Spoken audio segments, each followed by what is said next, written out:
some of the scandals of the past decade that we know that led to royal commissions, front pages, inquiries and change and accountability, we only knew about them because individuals, whether inside government or inside corporations, spoke up. Equally, what don't we know? Because right now people aren't speaking up. We have laws on paper that say that if you are a whistleblower, you're protected, you're not punished.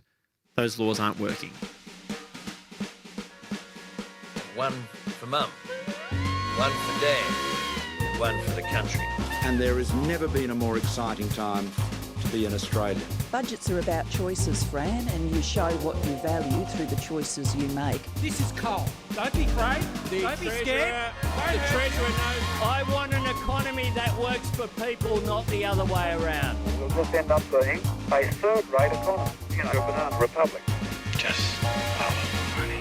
G'day, and welcome to Follow the Money, the Australia Institute's podcast that explains big economic issues in plain English. I'm Ebony Bennett, Deputy Director at the Australia Institute, and in just a couple of weeks, former military lawyer David McBride is slated to face prosecution in the ACT Supreme Court for allegedly leaking classified defence information to the media. David McBride is the first person on trial in relation to Australian war crimes in Afghanistan. Not any of the alleged war criminals, the whistleblower.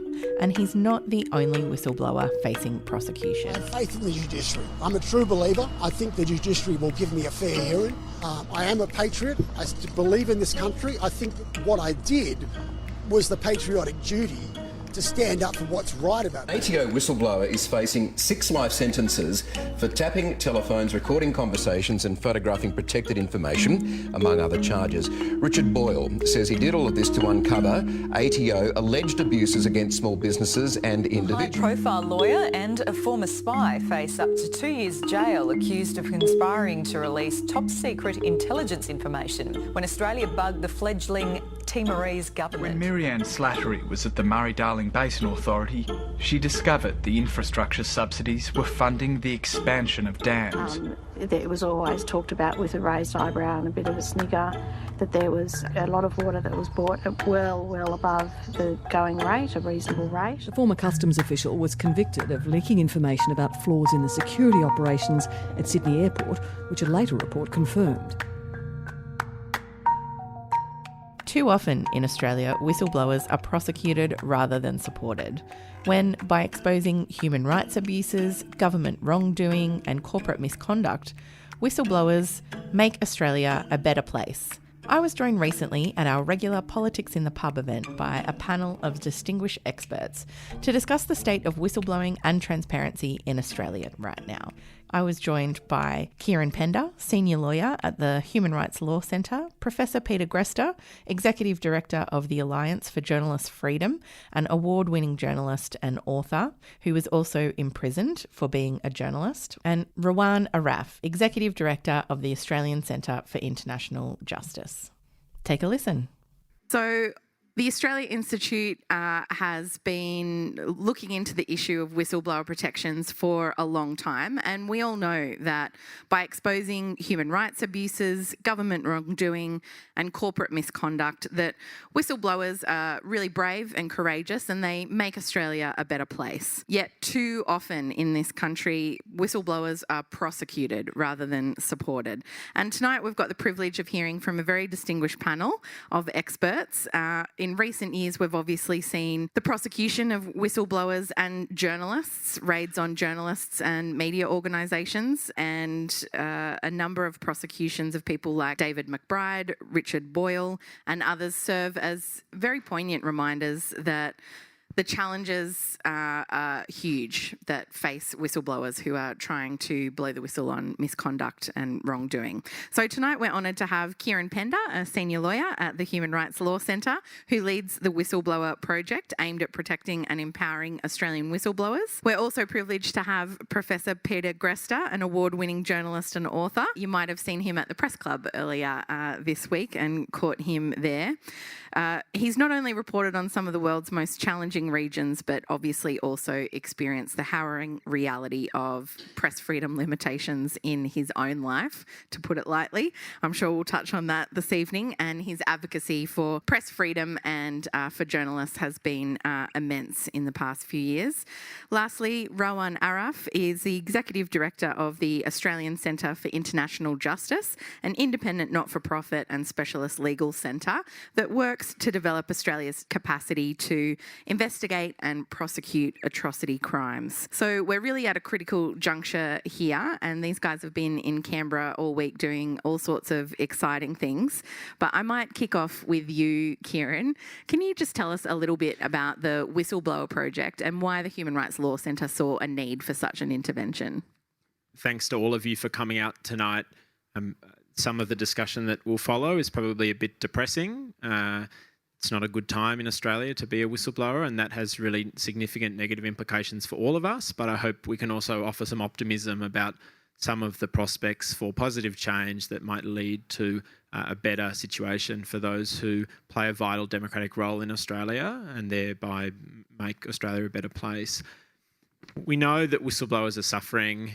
We know that whistleblowers are so important to democracy, and that's the paradox. Why do these people who help expose wrongdoing also suffer so much? If we think about the things we know, because brave people speak up, some of the scandals of the past decade that we know that led to royal commissions, front pages, inquiries and change and accountability, we only knew about them because individuals, whether inside government or inside corporations, spoke up. Equally, what don't we know? Because right now people aren't speaking up. We have laws on paper that say that if you are a whistleblower, you're protected, you're not punished. Those laws aren't working. The Human Rights Law Centre recently reviewed every single whistleblowing case in Australia ever to go to judgment and found under the two primary federal laws, not a single successful case. In 30 years, we've had across the states and territories and a federal level, we've had over 22 different whistleblowing laws. There's only been one case of a whistleblower being compensated for suffering as a result of speaking up. That person got $5,000, which I'm sure was a real pat on the back. So the laws aren't working. The research shows us both anecdotally and empirically. Griffith University has done a fantastic amount of research in this area that shows that people who speak up at work suffer as a result. We've got cases of whistleblowers being sued by their employers, and then quite prominently right now, and I'm sure we'll talk more about it, we have whistleblowers on trial for telling the truth. All of that led to the reality and the recognition from the Human Rights Law Centre that civil society needed to be doing more to protect whistleblowers. It's been really fantastic in the last few years to see a groundswell of support in the community and in civil society advocating for stronger whistleblower protections, advocating for an end to the prosecution of whistleblowers. But what we saw as the missing piece of the puzzle was practical legal support for whistleblowers. In other jurisdictions where whistleblowing laws have worked, not just on paper, but in practice, in places like the United States, there are civil society groups doing the heavy lifting of assisting whistleblowers, providing legal advice and legal representation. And so that was why a couple of months ago, the Human Rights Law Centre was really pleased to offer this, to launch this service, where we will, and already are, and have been inundated with interest from people who need support and are beginning to take on cases and hopefully begin to turn these laws that on paper look pretty good but just entirely failing in practice. We hope that that will make a really significant ongoing contribution to integrity in Australia, because the thing about whistleblowers is they're going up against the might of a company, they're going up against the might of the government. They need people in their corner, and that's what we're hoping to offer. The advice, the expertise that we bring, not only our legal expertise, our media expertise, our political expertise, to try and hold wrongdoers to account and protect those who are speaking up. Thanks. I'll come to you next, Peter. Obviously, you've had an intimate experience of having been deprived of your liberty, being imprisoned for doing your job as a journalist. I wonder if you can reflect for us on what that experience has brought home to you about the importance here of being on the lookout for press freedom in Australia. So that experience, for those of you who don't know, well, okay, maybe there aren't. Come on, there may be one or two in here. I was arrested on terrorism charges in Egypt back in 2013, and I spent 400 days in prison before a truly global campaign of pressure was able to release me, and we were able to get my 2 colleagues who were also arrested out some months later. That experience really made me reflect on what had happened to us at a kind of more abstract level, and the way in which a government had taken loosely framed national security legislation, which really, the kind of rhetoric around national security really swept the world after 9/11, really framed so much of the political debate and created a very powerful political incentive for governments to pass all sorts of loosely framed national security laws that in all sorts of ways intruded on people's civil liberties. And the more I looked at it, the more I realised that those political pressures weren't unique to Egypt. They weren't unique to draconian authoritarian societies. Places like Australia were vulnerable to those too. And I and my colleagues started to look at the legislation here, and we realised that, well, Australia are world leaders when it comes to national security legislation. Since 9/11, successive Australian governments of all stripes have passed around 100 national security laws. It is an absolutely phenomenal number, and in fact, a Canadian researcher, Kent Roach, back in 2010 described it as hyper-legislation. We were passing laws that quickly, and that was when we'd only passed 50. Yes. Now, the thing about Australia, as I'm sure most people in this room know or would be aware, we don't have any kind of codified code of human rights or human rights bill anywhere in our constitution or in our law. And because we don't have that, there's no benchmark that forces Parliament to consider human rights, much less freedom of speech or freedom of the press, and factor that into these laws. And so what we've seen, and I and my colleagues published a white paper on this a few years ago, we said that the legislation had criminalised what would have been previously considered to be perfectly legitimate journalistic investigation. We said that the laws had exposed journalists' data to overbearing investigation.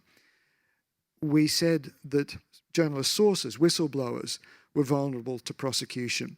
We published that white paper 2 weeks before the AFP raids, and a lot of people, when they saw, not a lot, but a few people thought, I think, suspected we were being a bit tinfoil hatted about it. We were being a little bit dramatic.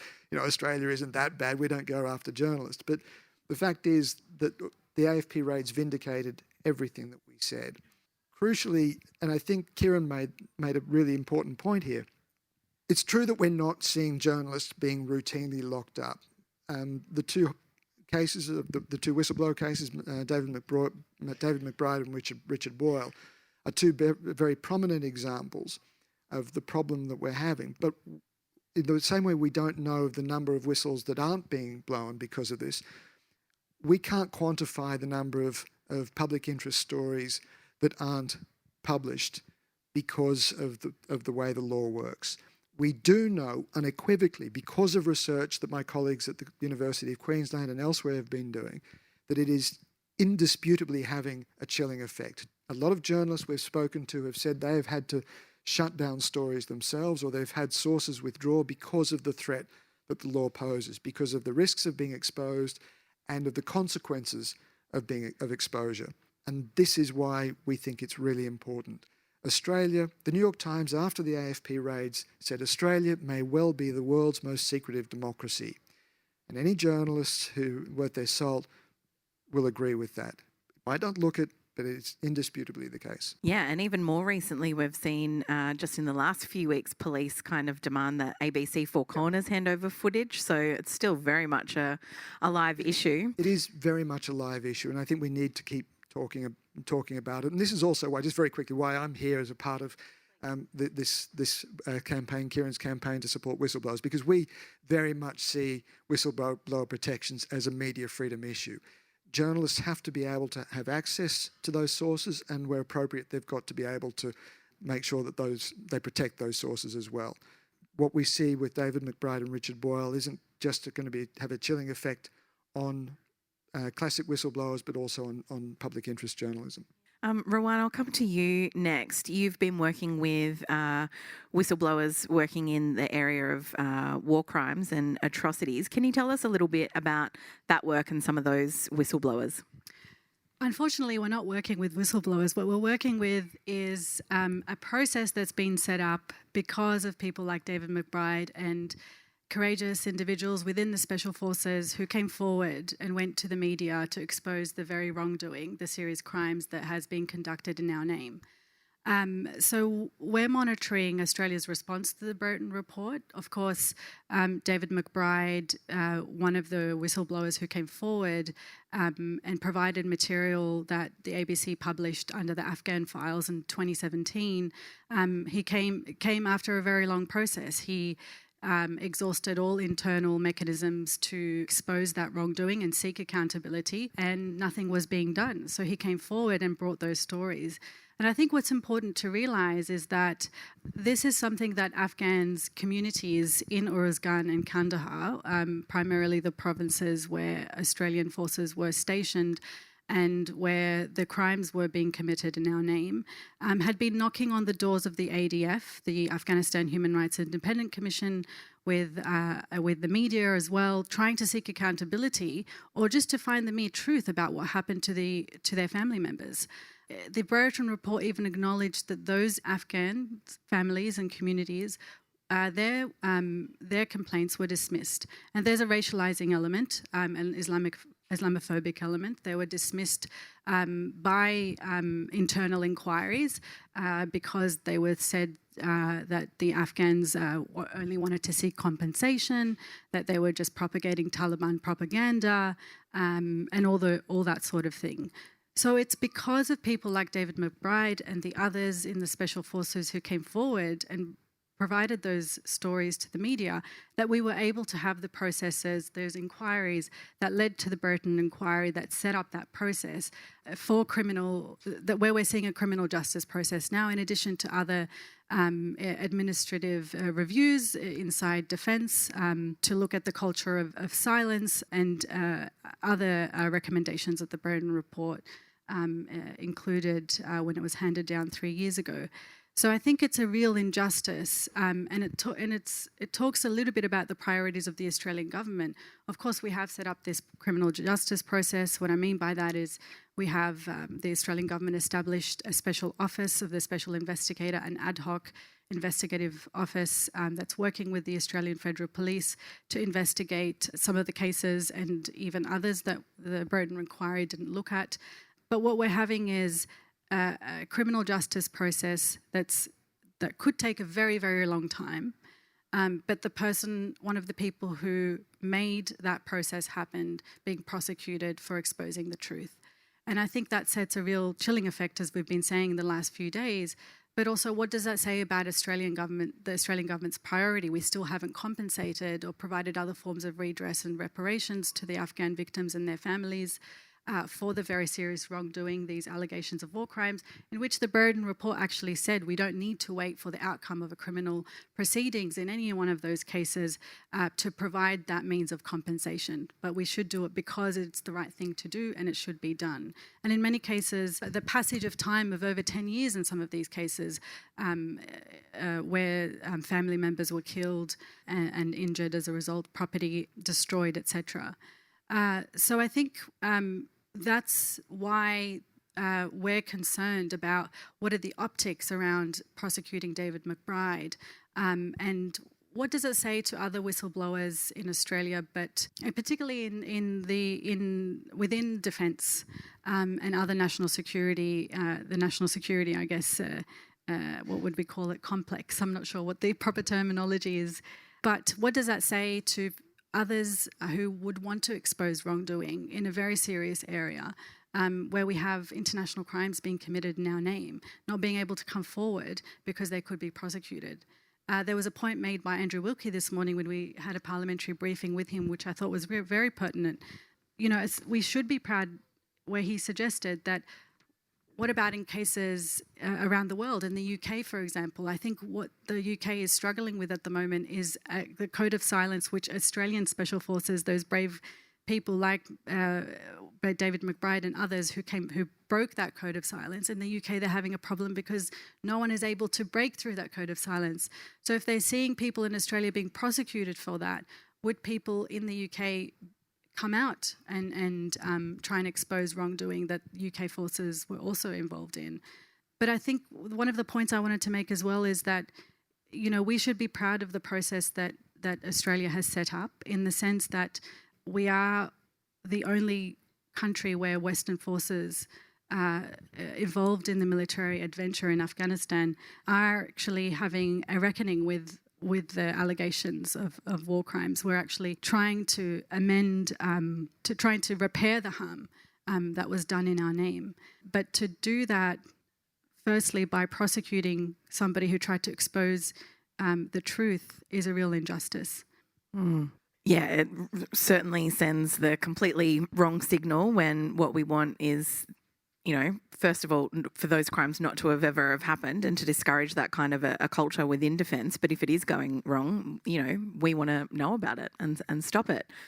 So, Kieran, that brings me back to what reforms are actually required here to improve protections for whistleblowers. A lot. The government has a lot of work to do. As Ruwan mentioned, Peter, Ruwan and I and some of our colleagues have been at Parliament all week trying to engage with the government, with the crossbench, with the opposition to strengthen whistleblowing laws and then to put an end to these ongoing prosecutions. So, as has been mentioned, there's currently 2 people on trial in Australia for telling the truth: David McBride, the war crimes whistleblower, Richard Boyle, who exposed wrongdoing at the tax office. Adele Ferguson did a really powerful story on 7:30 a few weeks ago on Richard, which I'd really commend to you if you haven't already seen it. We've been calling for 3 things in our advocacy at Parliament this week. We need to drop these prosecutions because there's no public interest in prosecuting whistleblowers. We need to fix the law. There's a lot of reform that's needed. And then we need to set up an independent whistleblower protection authority to oversee and enforce these laws. The laws aren't working in practice because we don't have an independent enforcement body. We don't have an independent body to support whistleblowers. Increasingly in other countries, we're seeing these bodies being set up. In the US, there's a long history of similar bodies being really effective. In Slovakia, in Ireland, in the Netherlands, in Finland, and so on. Australia's once led the world in protecting whistleblowers. The concept of whistleblower protections emerged in the US in the 1970s. In the 1980s, we had the Fitzgerald inquiry into police and political misconduct in Queensland. Tony Fitzgerald recommended whistleblowing law in Queensland in the early 1990s. They enacted Australia's first whistleblowing law.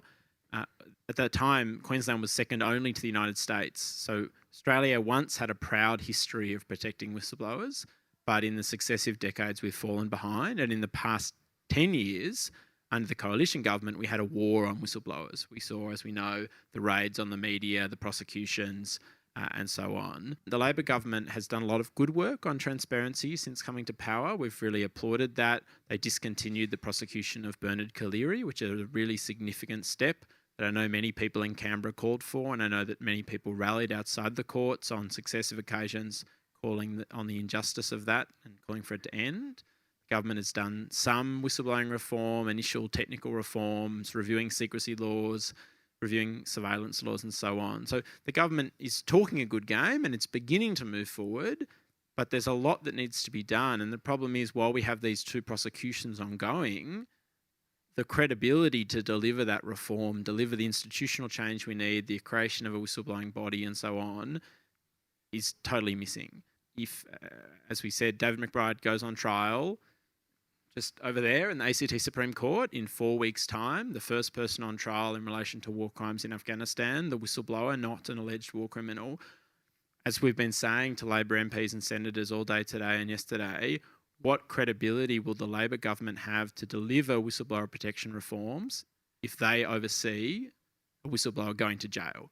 Do we want to be a country that locks up whistleblowers? I hope the answer to that is no. There are 2 people in Australia who can stop these prosecutions, the Attorney General, Mark Dreyfus, been a long day, Mark Dreyfus, and the Commonwealth Director of Public Prosecutions. One of them in the next 4 weeks needs to act. Otherwise, a whistleblower goes on trial. And it's all related. So we see this as all really interlinked to the reform agenda, to the establishment of a Whistleblower Protection Authority, because whatever the laws, whatever the institutional change, if we're still locking up whistleblowers, that will be a really bad sign. The government did it once. They dropped the Collaery case. That was the right thing to do. As we said at the time, it was a case of 1 down, 2 to go, and yet after they dropped that case, they haven't taken any action in relation to these other two whistleblowers. So it's really exciting that the government's committed to significant whistleblowing reform in the months ahead. They've promised significant reform to public sector whistleblowing. We're in Canberra. I know many of you, probably public servants, the Public Interest Disclosure Act is a mess. A federal court judge described it as basically incomprehensible, even to lawyers. Even myself, I struggle to make sense of it. The government's committed to significant reform of that. Said this year, realistically, we're probably looking at next year now. They've promised a discussion paper on whether we need a whistleblower protection authority. That's a really significant missing piece of the puzzle. The establishment of the National Anti-Corruption Commission, unfortunately, was a missed opportunity there. The crossbench National Anti-Corruption Commission bill that Labor said it supported under the last government, that had a whistleblowing body built into it. So Helen Haynes was at this briefing we had this morning. That was her idea, and yet that bit came out of Labor's bill that became law. So we see that as NAC 2.0, the missing piece of the NAC puzzle. The government's promised a discussion paper on that this year. Our view is we don't need to discuss it, we need to do it, but we're happy to discuss it if that's what they want to do. There's reform of private sector whistleblowing reform next year due. That's all great, it's all exciting, but these two prosecutions hang over that like a dark cloud. There was quite a few things missing from that Labor bill for the National Anti-Corruption Commission in the end, public hearings among them. Peter, I want to come back to you. You've talked about whistleblower protection being an incredibly important part of freedom of the press, but I wonder if you can touch on what reforms you think are needed in order to protect press freedom in Australia. Sure. So there's a lot of talk about patches to national security legislation. That's all well and good, and we applaud that work. The Attorney General is also looking at reviewing a lot of the security legislation to see how it protects, see if there are protections that they can then put in place for journalists and media freedom. As I mentioned earlier, the reason we've got this problem in the first place is because we don't have any institutional or constitutional protection for media freedom. Given the experience of last weekend, getting journalists protected in the Constitution, I don't see that like that's going to happen, right? So the next best thing is a piece of legislation that does much the same thing, that writes the principle of media freedom into our laws. There's the Human Rights Act here in the ACT, another one in Queensland and Victoria, and those acts do three things fairly simply. First of all, they say that Parliament must always consider human rights when they're passing new legislation. They say that the courts must interpret existing legislation in ways that are consistent with human rights and privilege human rights, and that civil servants must act in ways that support human rights. If we replace the words human rights with media freedom, then I think we are close to something that does the job that we are trying to do. We are not saying that media freedom must trump everything all of the time, that journalists should be able to publish whatever they want, whenever they want. What we are saying is that there needs to be an opportunity, a positive obligation to consider media freedom at every stage of the process whenever we're dealing with journalists. Because we know that a Media Freedom Act is a complicated beast. My colleagues at the Alliance for Journalist Freedom have actually written a draft. It's not quite ready yet. There's still some tweaks that we need to make. We've been working with a very talented retired legislative drafter to do it. So we know that, and some lawyers from Sydney, we know that what we've got is solid. What we are doing is building in a legal presumption in favour of publication. We're not saying that journalists must have the right to publish. What we are saying is that if there is an overriding reason of public interest in continuing a prosecution and investigating, then that's fine, you can do that. But you've got to make it clear that there is a compelling public interest in an investigation and a prosecution that trumps the public interest in transparency and accountability and that trumps press freedom. I think we can do it. It's going to be a challenge to get it through. This is a long-running project that we have, and there are some other elements to this that we can talk about a little bit later. But essentially that, I think, is a really important solution that would fundamentally change the nature of the relationship between government and the media. Yeah, as you say, there's no existing protections, but as we all know, journalism is it's a public good. It's an incredibly important part of a healthy democracy and really important for public accountability. And Rowan, public accountability is the implications for accountability in general is what I wanted to come to you next on. What are the implications for Australia here and overseas of the way that we're approaching atrocities and war crimes and these investigations?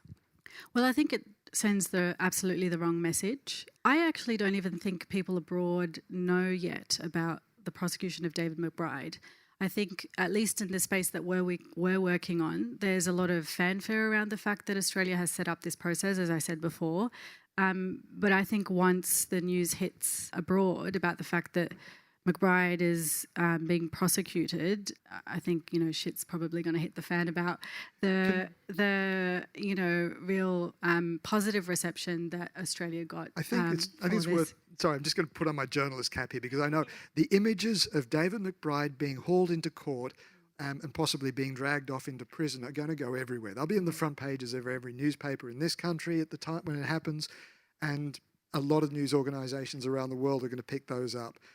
They will stick in people's minds and they will dominate and they will completely swamp anything else, any kind of speeches that politicians might be doing, any legislative changes. That's all going to disappear.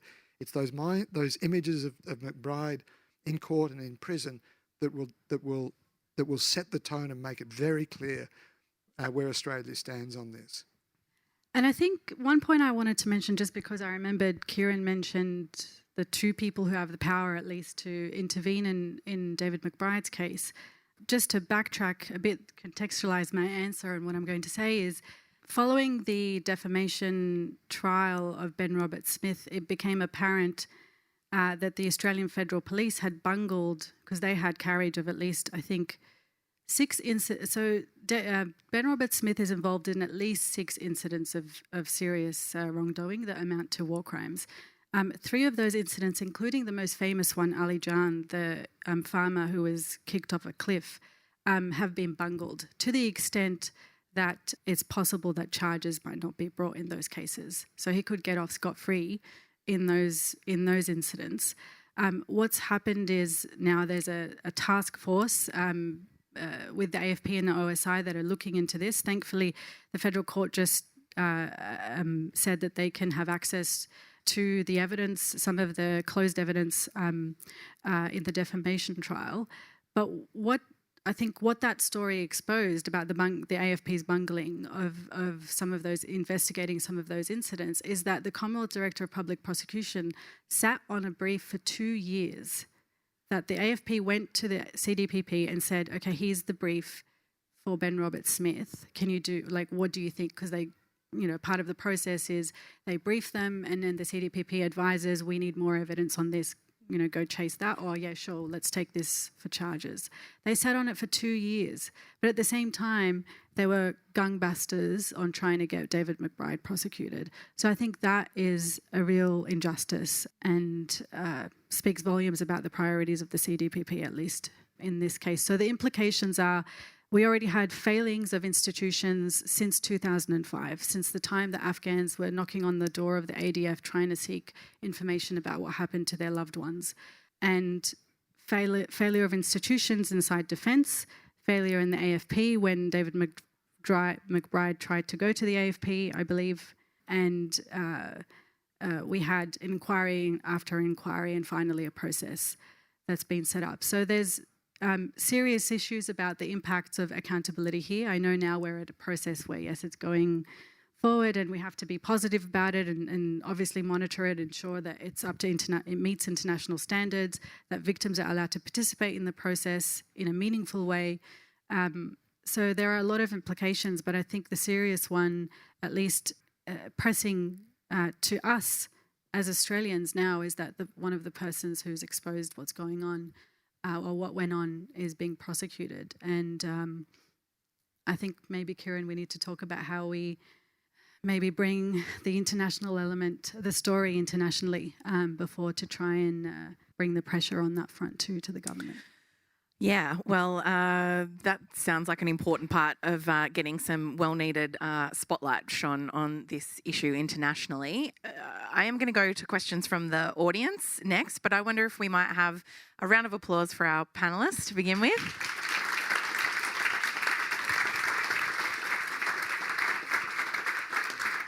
So if you do have a question, we've got a microphone just down the front here. I will encourage people to put it in the form of a question and not a statement or a speech. We'll get to as many as we possibly can. And if you could just introduce yourself before you say your question. Thank you. Hi, I'm Patty. The question begs itself. It seems bloomin' obvious that this should be dropped. What's the motivation for not dropping it? Might throw to you first on that one, Kieran. The Attorney General has said, so the Attorney General's power to intervene in prosecutions is rarely exercised. We have an independent prosecutorial process in Australia. We have a Commonwealth Director of Public Prosecutions. The Attorney General has said he'll only exercise his power to intervene in exceptional and unusual circumstances, and that these cases don't meet that threshold. To that we say a couple of things. The first is that language is not in the Act. There is no exceptional circumstances test in the law. The discretion is the Attorney General's, and that reflects his ultimate political accountability to Parliament and to all of us as voters for his decision to intervene. The second thing is we don't currently have a Commonwealth Director of Public Prosecutions. The last one was appointed to the New South Wales Supreme Court 12 months ago. It's extremely unlikely the person acting in that role is going to make such a consequential decision. That means that really there's only one person in Australia that can make this decision, and there's 4 weeks on the clock, and we've called on the attorney to act. We really hope he listens between now and the 13th of November. But I think, to answer your question more substantively, when the attorney did the right thing by dropping the Cleary case. I think there was some resistance to that. Of course, making these decisions in a case like McBride, there are defence interests. Some of our foreign partners are interested in this case. There is no doubt resistance to dropping the case. In the Boyle case, the tax office is very influential. They don't like what Richard Boyle did in exposing wrongdoing at the tax office. So no doubt there are institutional barriers to the attorney acting, but he has to do the right thing because there's no public interest in prosecuting whistleblowers. It's really as simple as that. Next question. Hi, I'm Pamela. Thanks to all of you, and especially for all of you taking a stand for David McBride, which many of us have been doing for months, if not years. This national security laws thing, I mean, it's kind of undercover. Australians are not paying attention. That what you said, Peter, that, you know, this is the most secretive so-called democracy, perhaps of all. And it just goes on and on and on. And that means it's going to undercut all of everybody's rights. So what can be done or is being done or should be done to roll any of those back or to expose what's going on? Peter, do you want to take that one? Well, let me preface this by saying I'm not a lawyer. It's very difficult for me to come up with very specific steps that we could take. I do think the lack of, as I said, I think it's very clear, the lack of any clear human rights charter anywhere in Australian constitution or in law is a real problem. It means that we just don't have to address those issues. We're not compelled to address them. In Europe, the European Charter of Human Rights gives both politicians and activists an opportunity. It gives them a benchmark to say, no, these are the rules. These are the limits of where the legislation can go. We need you've overstepped those marks. You've overstepped those boundaries. You need to roll back and place protections that defend these things. In Australia, because we don't have that, there is no opportunity to make those arguments. I also think that politically in Australia, the opposition, for a lot of this period, Labor was in opposition, and I think they never really pushed back on national security issues in the way that a lot of people might have hoped and expected, because they feel vulnerable on national security. They don't want to be wedged on it. News Corp has always gone after the Labor Party whenever they've looked soft or weak on national security, and I think that's created the real vacancy in that space, in that political space. I think that's why we're in the situation we're at right now. we all know it's almost impossible. I mean, there have been numerous attempts to get a Bill of Rights introduced into the Constitution. Again, given the experience of last weekend, that's just not a realistic prospect anytime soon. So that's why we're taking the approach that we are. I know that our approach only deals with a very narrow slice of the problem. That's really because obviously we've got a particular interest in protecting media freedom, and because we think that that slice is also achievable. If we can do that, maybe that also might open up opportunities for other slices. Thank you. I might just add on to that as well. I thought the point about the secrecy in government has been brought to the fore quite a bit over the last couple of years with, the Prime Minister secretly appointing himself to half the cabinet. Might be a good example. But one thing I know the Australia Institute has looked at in our research is looking to other democracies and how they deal with the intelligence agencies and oversight over them. And if you look at how the United States Congress and standing committees over there can inquire into the operations of intelligence agencies and national security bodies, they've got a lot more leeway than certainly we extend to our parliament. So that's something to look at. And just a personal idea might be an audit of all the national security laws we've passed over the last decade. Can I just, sorry, no. I was just going to say there's a little story, not a little story, you might recall the data retention legislation from a few years ago. George Brandis, the data retention legislation says that telcos have to hold on to Australians' metadata for at least 2 years and give access to a number of intelligence and security agencies. The metadata isn't the contents of your communication, it's just the time that you made it, sent an email, who you sent it to, where you were when you sent it, those sorts of details. But it is incredibly rich data when you cross-check everything. Unbelievable. You can tell pretty much everything you need to know without actually having to open up the contents of those emails. Anyway, George Brandis said that this is important for Australians because it allows them to deal with serious crimes. Drug smuggling, people smuggling, narcotics, weapons, all of that sort of stuff, serious crime. A few years ago, and the reason I mention this was there was similar legislation in Europe. The Europeans put really serious barriers around this because of the charter that they had, that made it very, very difficult for the authorities to make random requests for people's data without breaching privacy provisions. Here in Australia a few years ago, there was an inquiry into the effectiveness of that bill. The Telecommunications Alliance, which is a group of telcos, did some sums, they totted up, and they said how many requests for metadata had been made in one 12-month period. Someone give me a number of how many sounds like a lot. 1,000? 10,000? Keep going. 350,000. That's more than 1,000 requests for metadata every single day. Now, admittedly, some of those would have been duplicates, but we know from the inquiry that local councils were using metadata to investigate whose dog had left a dump on the footpath. We know that organisations like the TAB, the RSPCA and so on were using metadata. This is not for serious crime. The reason, as I said, that we were in this situation is because there is no restraint that compels the government to respect the privacy of Australians. There are vague ideas around it. Politicians pay lip service, but nothing in our laws or our constitution that compel it, and that is why we're in this situation. Thank you. Next question. I'm Craig Andrews from the Alliance Against Political Prosecutions. Julian Assange, who you may or may not agree is a journalist, we think he is. He has won awards for this, part of his trade. He exposed war crimes with the terrible video on collateral murder.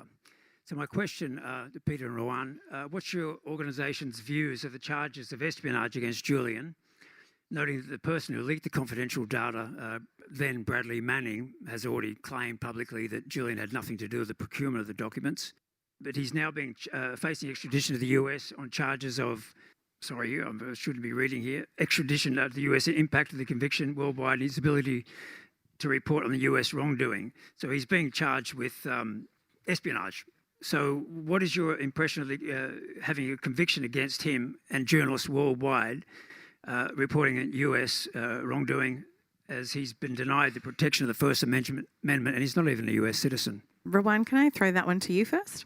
All I have to say is that our very small organisation doesn't have capacity to campaign for everyone, but of course we support what Julian's work exposed, and we would call on the Australian government to do much more than what they're doing to try and ensure his release. So I'll take it over to Peter to answer.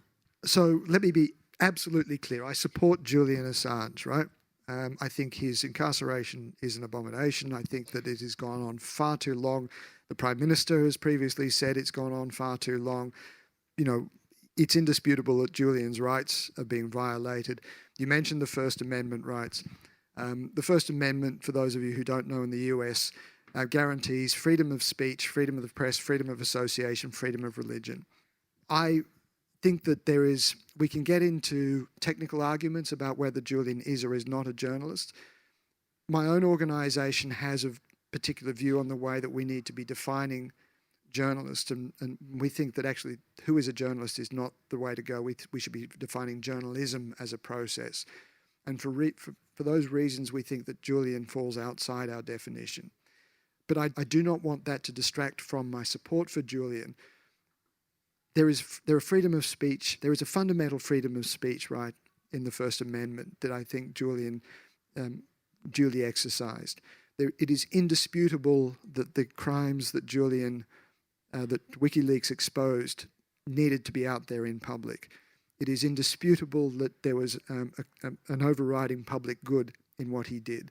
It is indisputable that his prosecution sends a chilling message and is a grave injustice. And for those reasons, we are calling for his release. Yeah, and certainly WikiLeaks is a publisher. I don't know by whose definition, but I'd imagine the New York Times and Guardian, for example, might be in a bit of trouble. This is the thing and from journalists, whatever we call Julian, and again, we can have a big semantic debate about that, but his prosecution has very serious implications for journalists and journalism. And again, for that reason, we're opposed to it.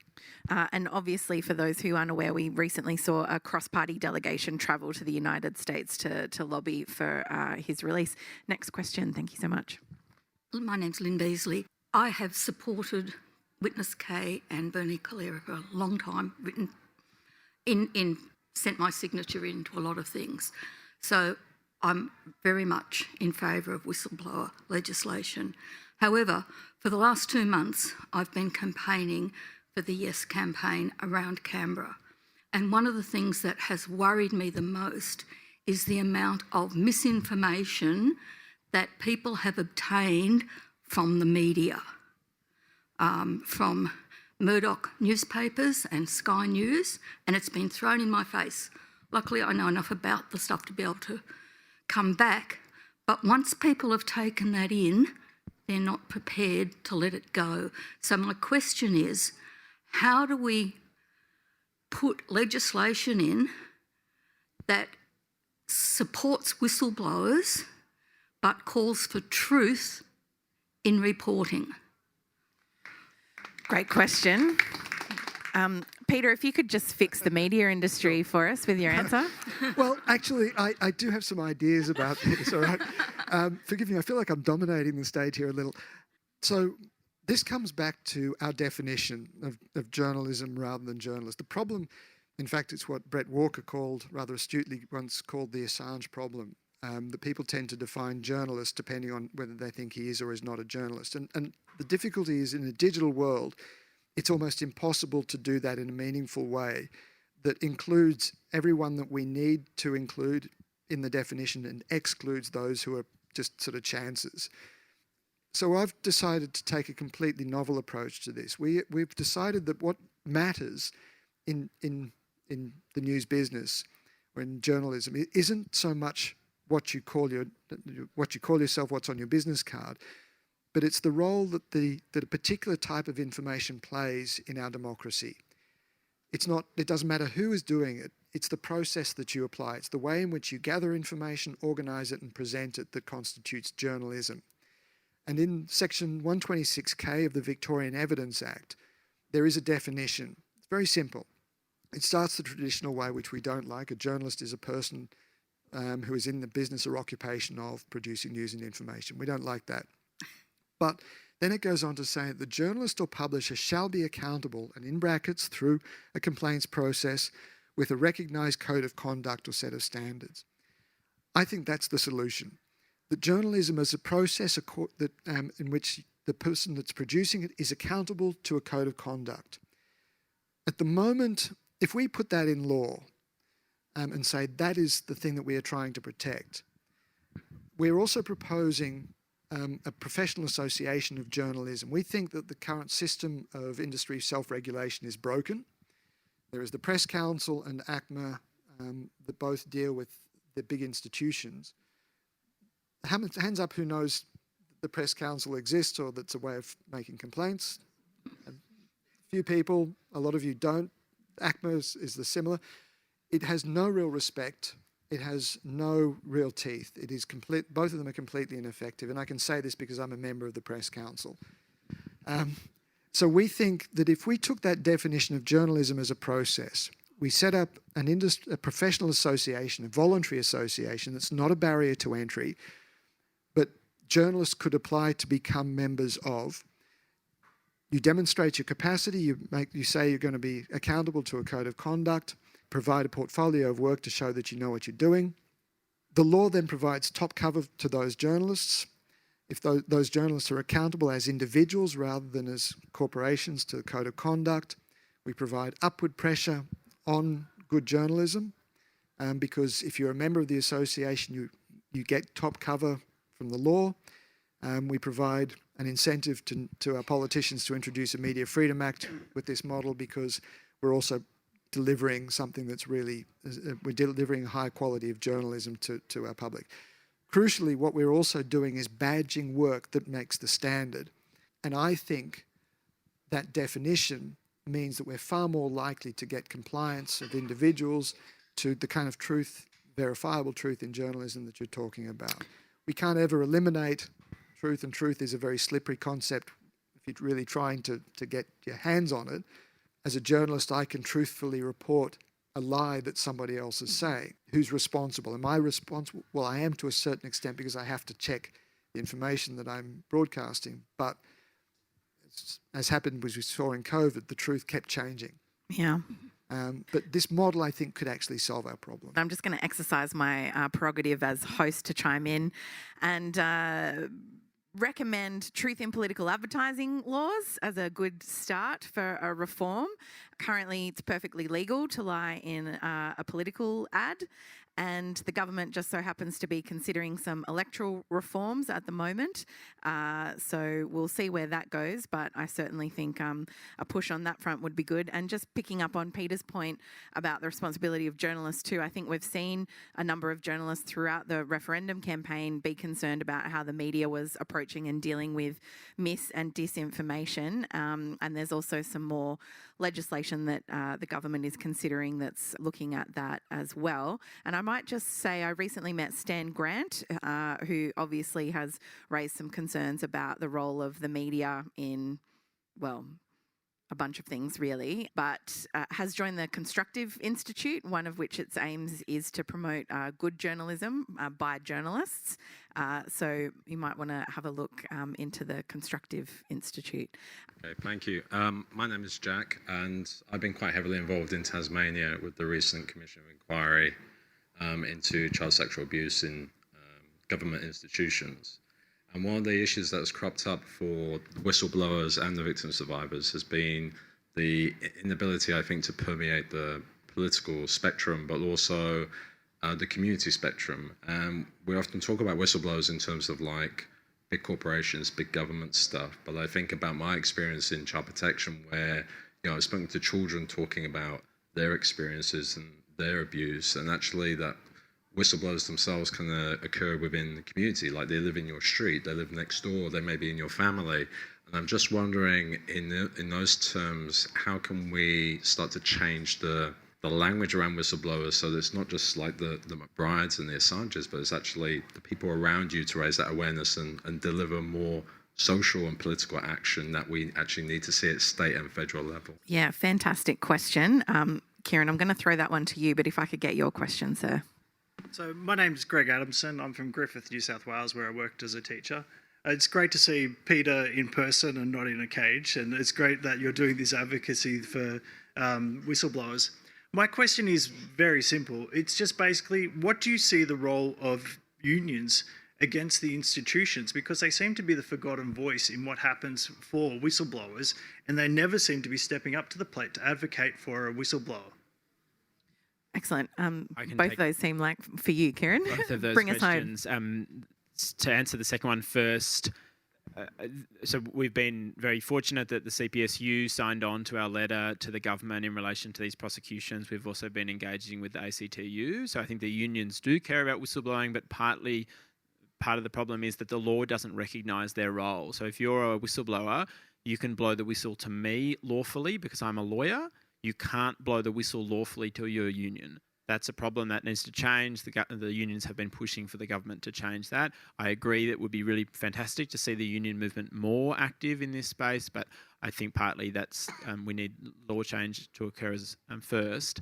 I think that's an excellent question. The Commission of Inquiry in Tasmania details horrific wrongdoing, systemic wrongdoing, child abuse in government institutions, called out by brave whistleblowers, but has really not received the attention that it deserves. But I think your question raises this important point of the role that all of us have to support whistleblowers, because so many of us could become whistleblowers, are whistleblowers, and there's this risk of sort of identifying these high-profile cases and attaching to those, but there's so many people in our society who've called out wrongdoing and suffered as a result.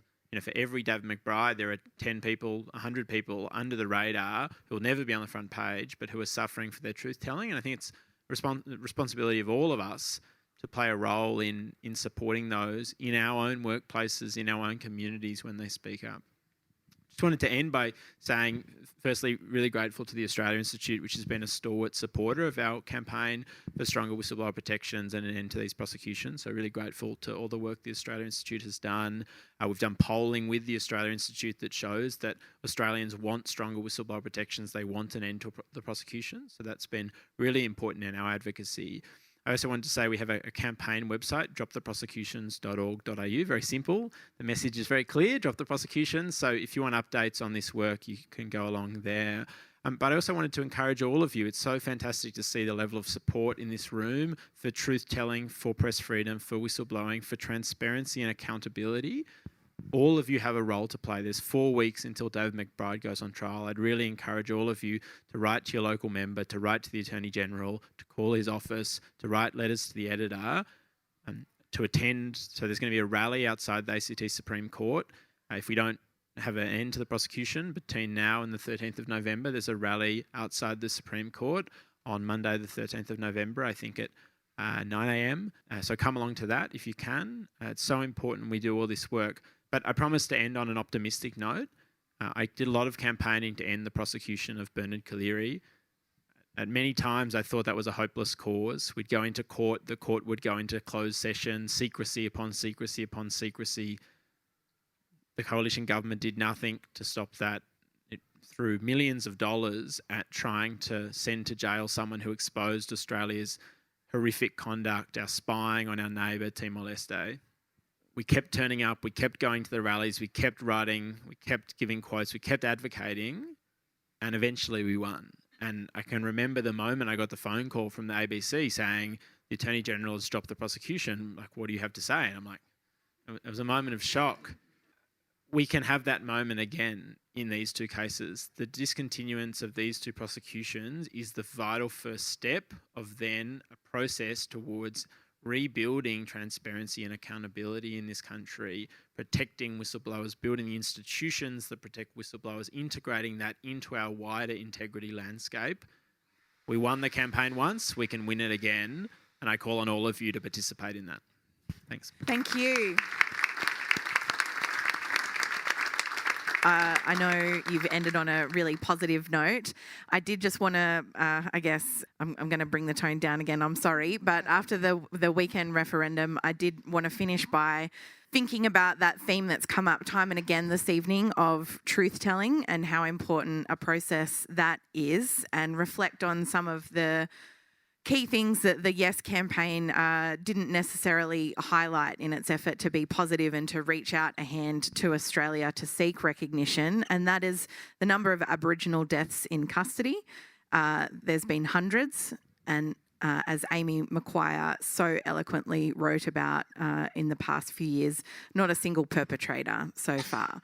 So we've got a long way to go when it comes to truth-telling, and indeed if we can think of that positive example of you just have to keep fighting and it is possible to change things, I think if anything is a lesson for us all here this evening, it's that we can't give up the fight when it comes to addressing Indigenous disadvantage in this country as well, and it remains unfinished business for all of us.